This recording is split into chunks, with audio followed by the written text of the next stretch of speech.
I'm Michael Truly, and today on Fxated, we're talking about some of the best zombie games and franchises of all time.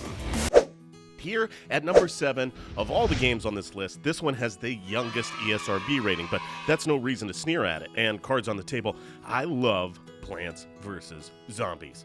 The math doesn't add up. I don't understand how you add sunflowers and zombie imp and somehow come up with a great game, but I love it. It's playable on literally every possible medium, both console and mobile. That would be enough to make it onto the list by itself, but then it moved into first-person shooter territory with Garden Warfare, and I still love it. While it would never, ever stand up to the fierce cutthroat competition of Call of Duty, it is so damn charming.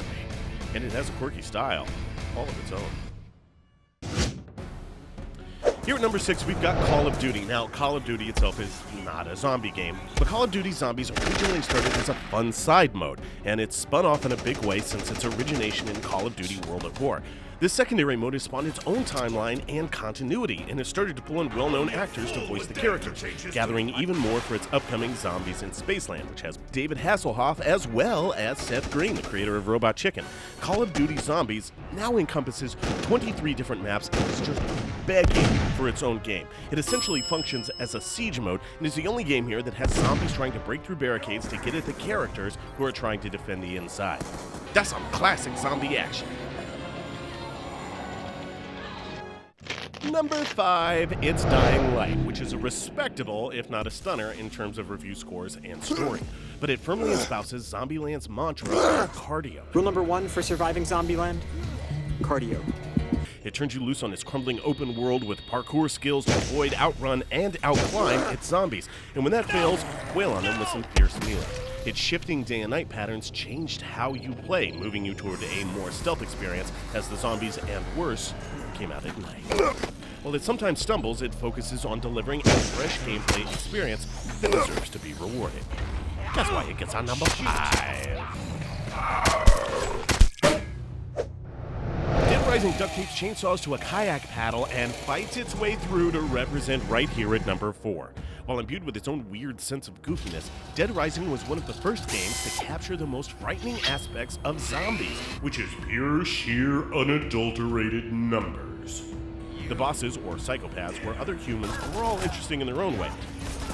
Mix in the ability to create and hack together your own weapons from items found in the world, play dress up, drive a car over zombies, and you've got a recipe that generated multiple sequels without taking itself too seriously. Oh man, we're at number 3 already. The Last of Us earns a spot on this list because of its incredibly impactful story and the relationship between Joel and Ellie. Once you factor in its beautiful apocalypse, it moves even further up the list, and by the time you take into account its gameplay, the messy, ever-present weight of taking other human lives, the terror of sneaking around the runners and clickers desperate to swarm you, Joel and Ellie deserve this spot at number 3. Also, thank you, Last of Us, for not making it a virus for once. First, the mushroom said our princess was in another castle. Then they killed ours.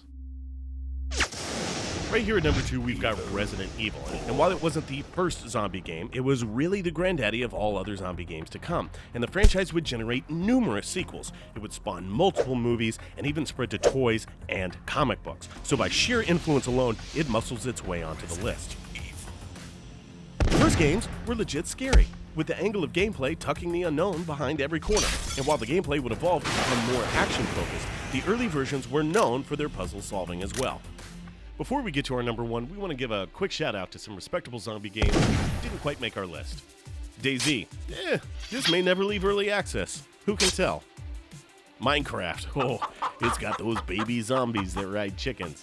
That's super fucked up. Stubbs the Zombie, well, that's the only game here with a zombie protagonist and a great soundtrack that I can't play here because of YouTube's. Lollipop Chainsaw. This is a comedic zombie hack-em-up with a cheerleader that was co-written by James Gunn, who would go on to direct Guardians of the Galaxy, so you know there's at least something good here. Dead Island, a hard-hitting Borderlands-style game with zombies that allowed you to target specific body parts. But here, at number 1, there can be only one, and that's Left 4 Dead. When you think of a zombie movie or TV show, you're probably thinking of a small group of survivors forced to work together to get to safety.